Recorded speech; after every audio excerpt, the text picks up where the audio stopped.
Muchos de nosotros nos encontramos hoy en día en cuarentena por el coronavirus.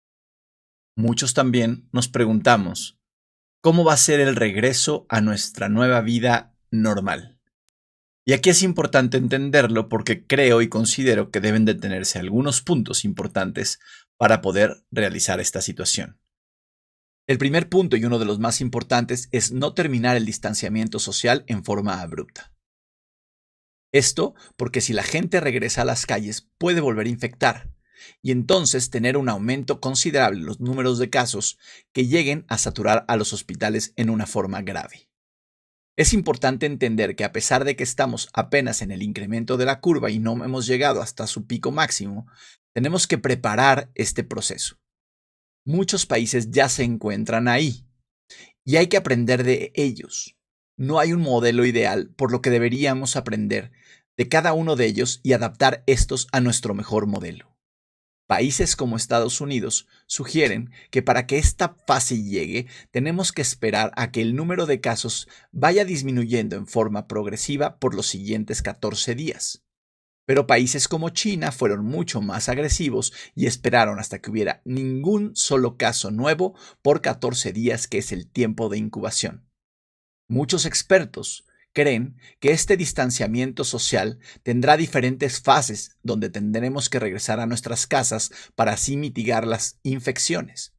Pero por otro lado, también creen que este tipo de distanciamiento social, aunque en una forma menos agresiva, puede durar incluso años. El punto número 2 es realizar no muchas, sino muchísimas pruebas. Muchos países ya lo han demostrado y el hacer pruebas puede identificar a aquellas personas que están enfermas y aislarlas en su casa. Esto disminuirá la propagación del virus, lo que hará que los hospitales no se saturen. Por otro lado, existen otro grupo de pruebas que se llaman serológicas, en donde son capaces de detectar anticuerpos del virus y ver quién ya ha estado expuesto a este y tiene inmunidad.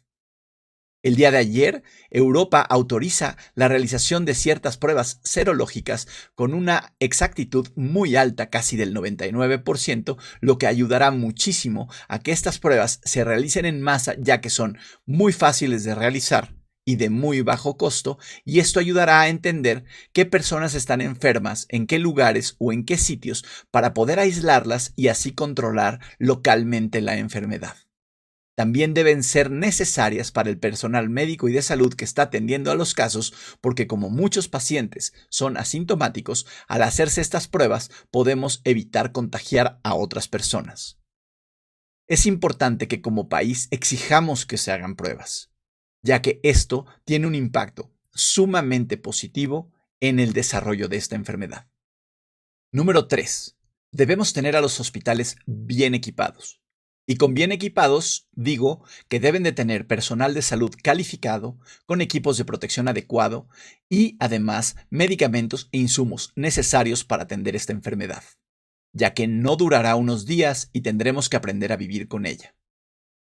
Desde los años 80, desafortunadamente, se ha visto que no se ha invertido suficientemente en los centros de salud, no nada más en México, sino en todo el mundo. Y tampoco va concorde con el incremento en la población. Esto se hace sumamente evidente durante una pandemia. Así que tenemos que estar preparados, invertir en nuestros hospitales, invertir en nuestros médicos y en todos los insumos necesarios.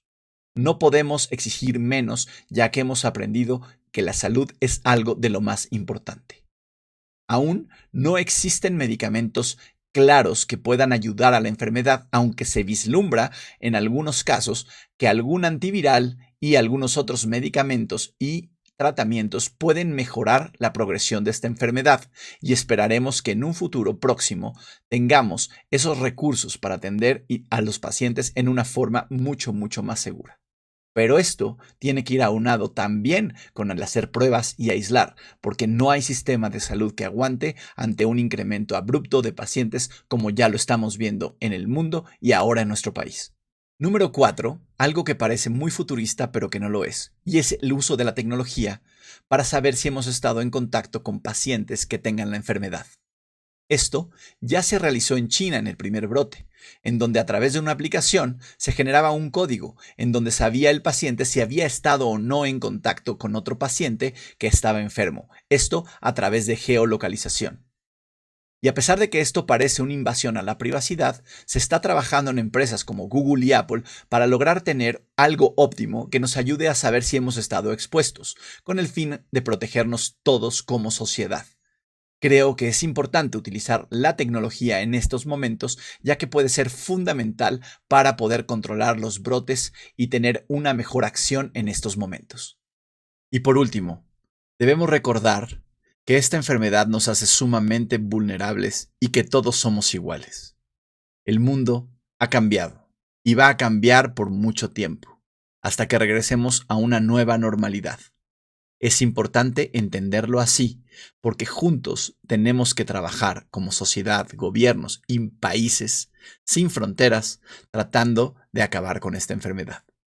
Existe un precedente único, que es que la industria farmacéutica está trabajando en conjunto, todos como uno solo, para buscar la cura de esta enfermedad o un tratamiento efectivo que pueda disminuir la mortalidad y los casos que lleguen a los hospitales. Estoy seguro que con la tecnología y con los esfuerzos sumados podremos llegar a obtener ese tratamiento tan preciado el día de hoy. Por el momento, tenemos que seguir actuando como nuestro gobierno lo indica, aislándonos, cuidándonos bien, lavándonos las manos y siguiendo las medidas de seguridad. Y recordar que el día que las puertas se vuelvan a abrir y nos dejen salir a la calle, tenemos que hacerlo en forma progresiva y con cuidado, porque si no, una segunda oleada puede llegar y nos puede volver a infectar. Sabemos que esto sucederá, así que está en nosotros hacerlo en forma responsable. Por favor, sigan cuidándose en sus casas y es momento de estar en aislamiento estricto ante la posible saturación de los hospitales en los próximos días. Muchas gracias.